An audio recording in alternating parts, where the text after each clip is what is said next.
This is the Collaboration Dynamics Podcast, helping you work together better, with Judy Reese, X-Ray listener, best-selling author, international virtual collaboration trainer, and master of metaphor. Hear more at xraylistening.com.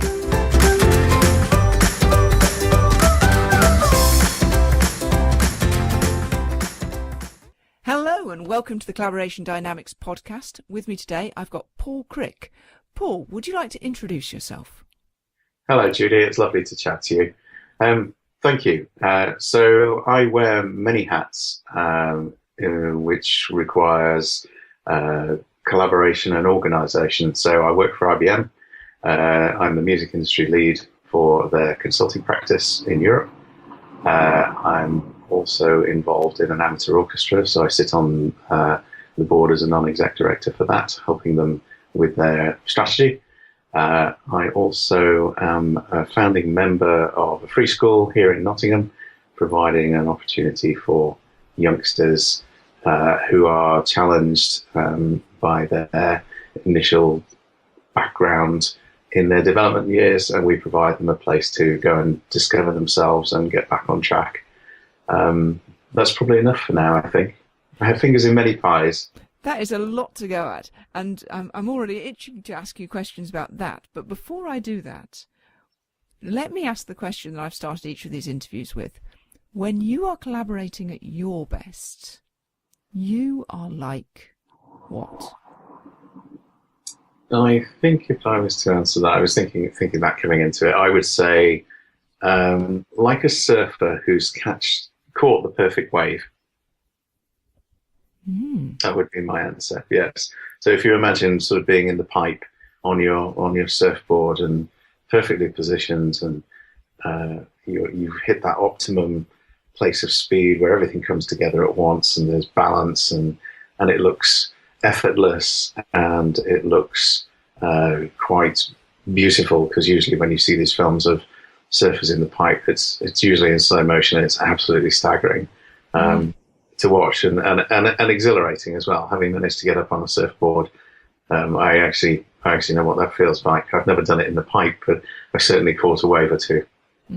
So that perfect wave, like a surfer, like that, absolutely staggering, exhilarating, beautiful, and in the pipe like that. Is there anything else about all of that when you're like a surfer? Well, I think it then comes to the surroundings and being more aware of that. So, having the sun on your back, so it's probably somewhere tropical. So it immediately makes me think of going back to Hawaii, looking at the beach and the environment, and just being aware of that and the warmth of the water. And when you're like a surfer in the pipe like that,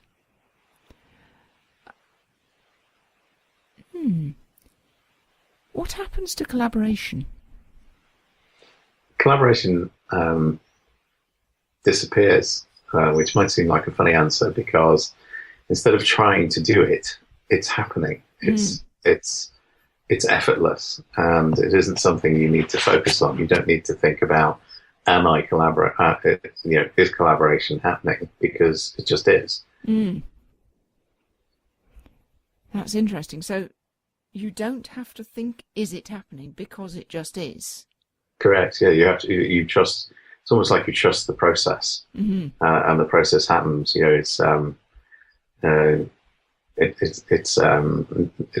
Collaboration is something that's channeled and happens almost in the background.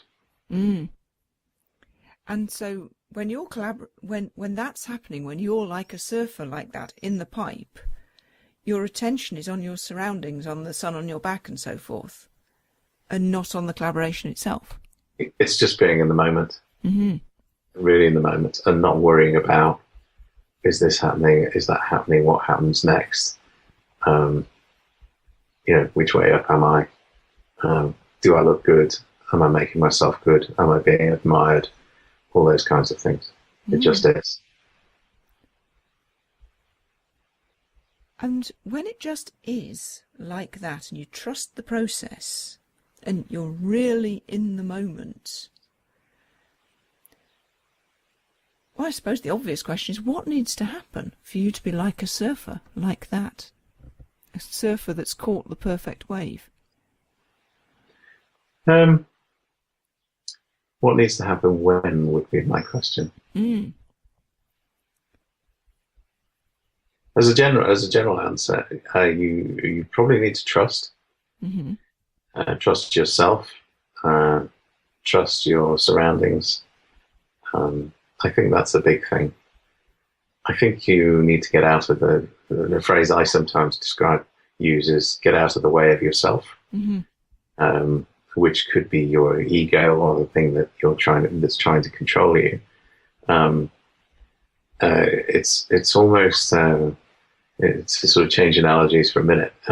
It's almost like being in that meditative state, being totally present, not trying to force anything, and just allowing it to be.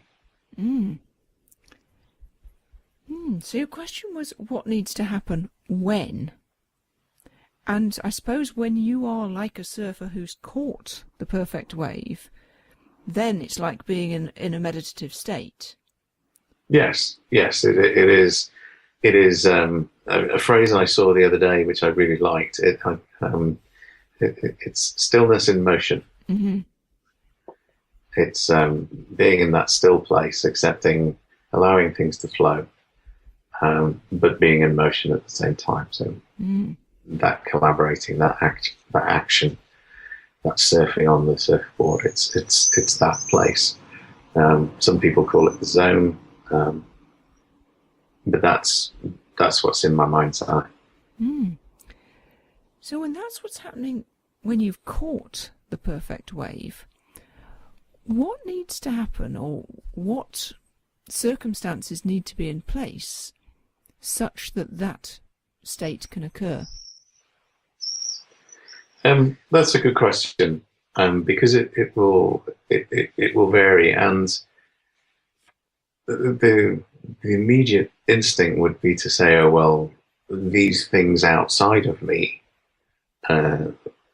need to be in place as prerequisites in order for me to get on the surfboard and get into this place, and there's a little bit of that. So I need to be involved in projects that I'm particularly engaged in or have an interest in. I think that's important.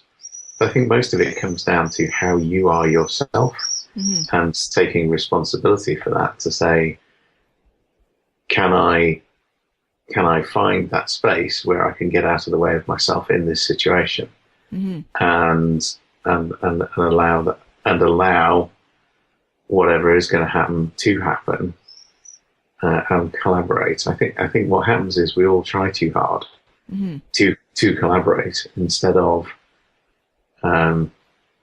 encouraging and discovering what's within each person that's part of that collaboration. If we now sort of move it into sort of more of a work environment and say, okay, what do you bring to the table, and how does that help us? How does that help us get to that goal or outcome or whatever it is we're attempting to do?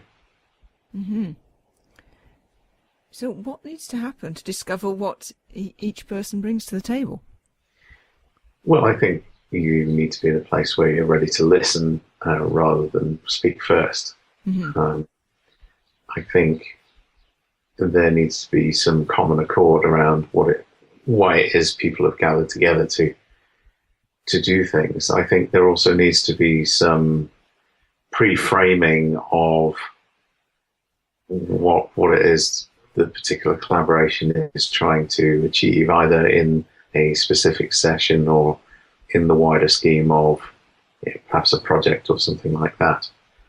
I think people need that context, because people come from different places. People have different needs. Some people need to be very clear about, well, tell me what the process is, or tell me what the boundaries are of what it is, but tell me.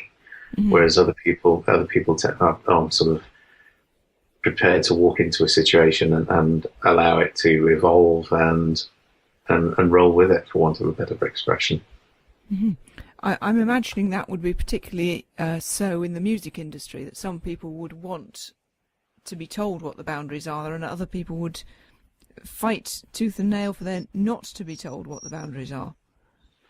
Oh, I think in a world of creativity, I think it becomes interesting, and everyone is different, and the skill of someone like a producer, for example, is almost to be the psychologist within the group and the coach to mediate and facilitate the collaboration in a way that is not so obviously process led.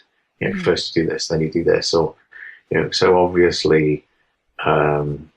I'm tempted to use the word manipulating, but it's not manipulating. It's so obviously coaxing and encouraging people. It's all about discovering. Well, I think it's all about discovering the spark within and encouraging that to come forward, and hopefully, in doing that, giving others permission to do the same thing, and then bringing that together creates this unique recipe in a particular moment, which might be the creation of a song or the recording of a song or a live performance or something like that. I think that's the way to do it, rather than saying, you must do this, or you must do this, or why can't you do this, or we want you to do this, or whatever. People trying to push people to be like other people, because they know that's what sells. Mm-hmm. Yeah, and so when someone like a producer is not setting a particular process or very obviously coaxing, but instead is encouraging individual spark, the unique, and creating that unique recipe in the moment, is there anything else about what they actually do? I think it's individual to each producer. I think, and I think that's why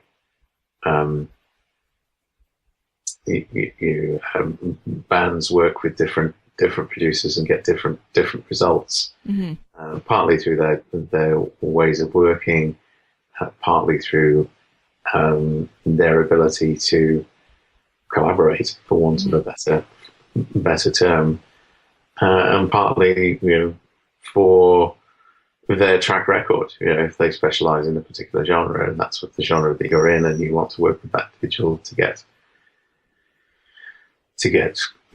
commercially viable results or artistically credible results, then you're going to make that choice. So it's every producer is different, and every producer will have a different way of working and bringing the best out of the artists that are with them. Now, one set of questions I really want to ask you about, because in the course of this podcast so far, at least two people, I think more than two, but at least two people have used the metaphor of an orchestra as an example, as their metaphor for when they are doing their thing at their best in collaboration. Yes. And given that you've got, real life practical experience of the management of an orchestra, I can't resist asking you to comment on that.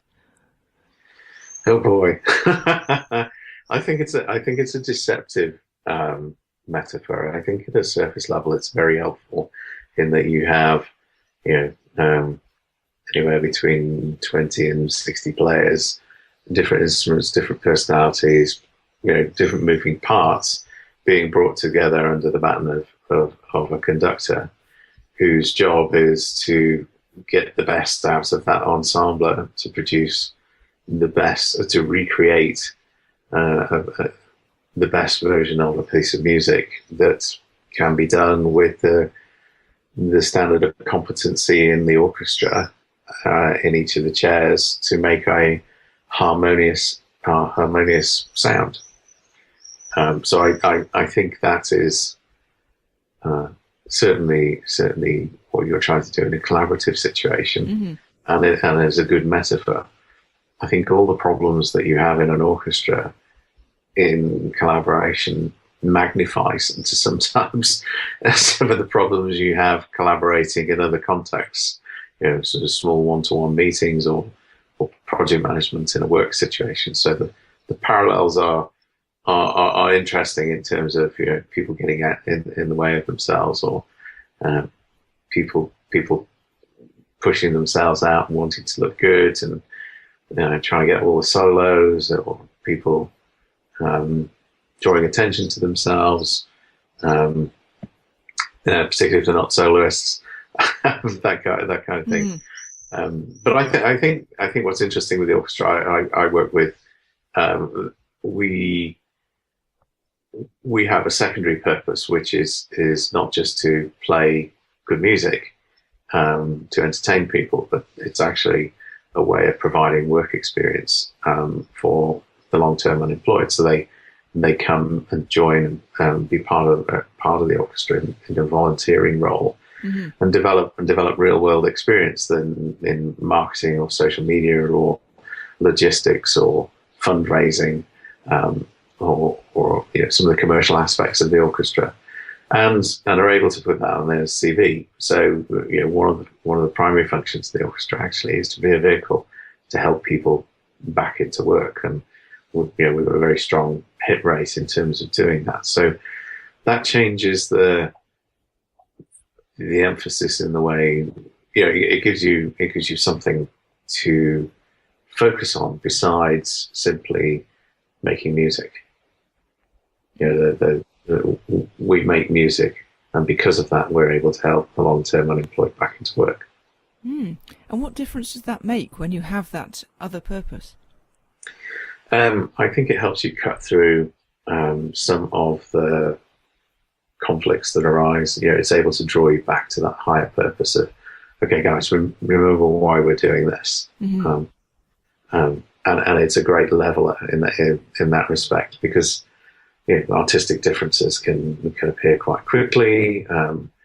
All the ego stuff can come to the front very fast, and it's a great way of saying, just remember why we're doing this. And yes, we do some very, very good events, and as an orchestra, we're starting to play to a very high standard for an amateur orchestra, which is great, because that makes it slightly easier to sell tickets, it builds our reputation, which all helps with fundraising. But in the event of conflict or losing our way, we've always got something to come back to say, the reason we're doing this, the thing that makes the difference is, we have a purpose that's bigger than, just being yet another orchestra playing music to the public.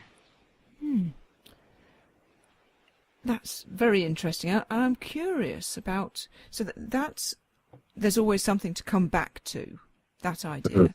I'm very curious about whether there's a relationship between that and the discussion we were having a moment ago about where the boundaries are. There may be. I think you've got to ask the question, for what purpose collaboration?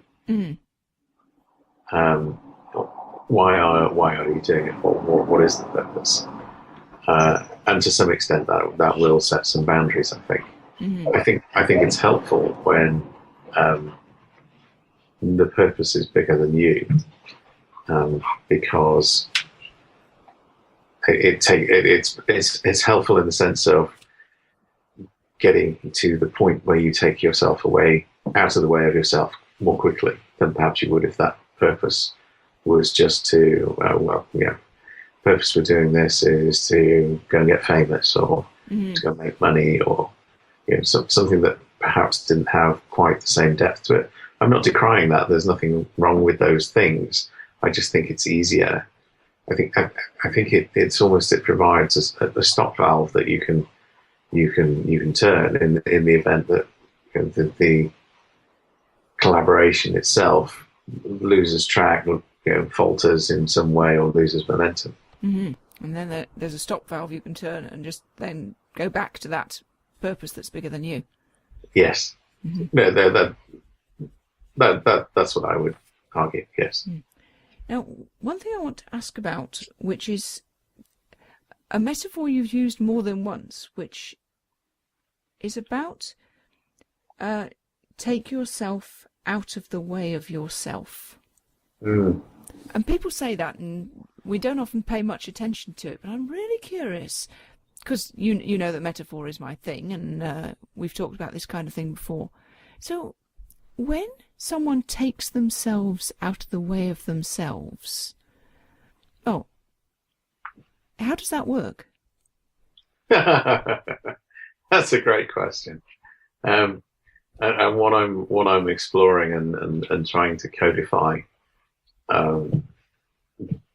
because it's a very helpful place to be. If you ask me to describe a process to do it, then I'm not so much interested in the process to do it, but right. So when yourself is in the way of yourself, whereabouts are those yourselves? They tend to be in your head. Mm-hmm. You tend to be in your head, and you tend to be thinking a lot, out thinking, and there's just too much thinking going on. And how many yourselves are there in that? When yourself is in the way of yourself? Well, again, I guess that'll everyone will be different. For you? For me, it's could be two or three because I've got a lot going on in terms of projects. It's very easy for thoughts about other projects to come wandering in and distract. So generally, you have thoughts that distract you, that take you out of being in the moment and focusing on the thing that you need to focus on. And those thoughts come wandering in. Yeah, they'll be. It's funny because there's a balance between this automated thing that I'm talking about. Being in the moment. It really is trusting, and it's almost the ability.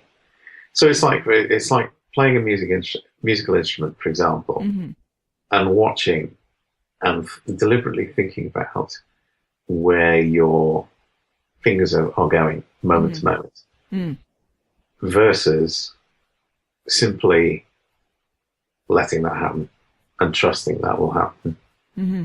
Does that make sense?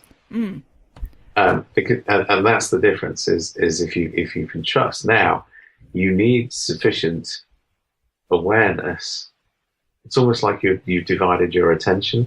On the one hand, your attention's partly in the moment, and on the other, you sort of got half an eye on what's happening from time to time.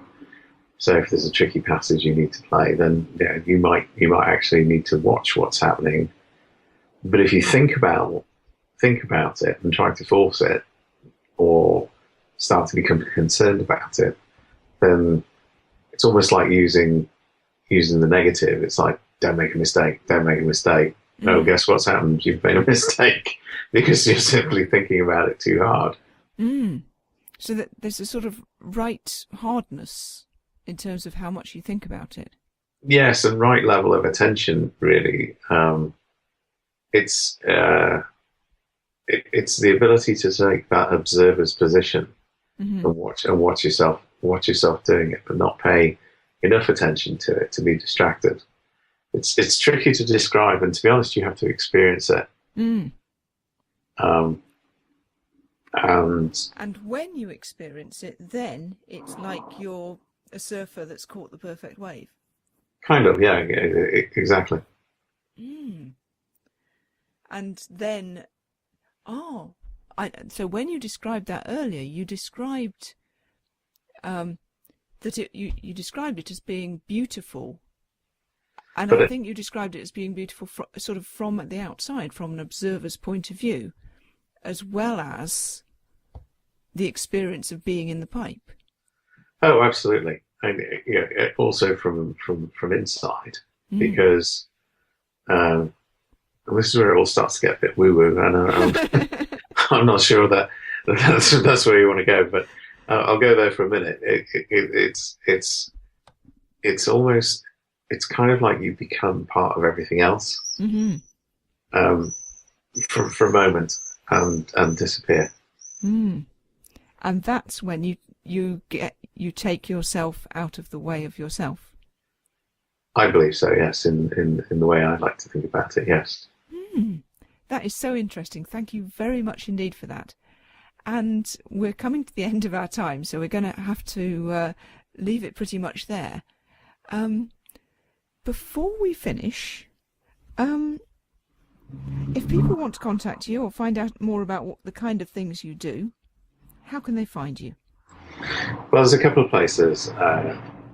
First of all, I have a website which concentrates on talking more about this, more about music performance and performance confidence coaching, which is one of the main things I focus on. So that's at www.paul-crick, which is CRICK.com. So you'll find me on the web there. Do give me some feedback. Let me know what you think. I'm always interested in what people like, what people want to see more of. That would be great. The other place to find me is on Twitter. So you can find me at Paul H. Crick. Come and follow along. I follow most people back, say hello, and I'm very happy to meet you. So those are the best two places. Brilliant. Thank you very much indeed for all of that. It's absolutely Thank you, fascinating. Judy. Great. I've learned so much in this conversation. Thank you. You're welcome. Wasn't that interesting? In particular, I'm fascinated by the insights into the real workings of a real-world orchestra, that of course it's not, in practical terms, the perfect example of collaboration.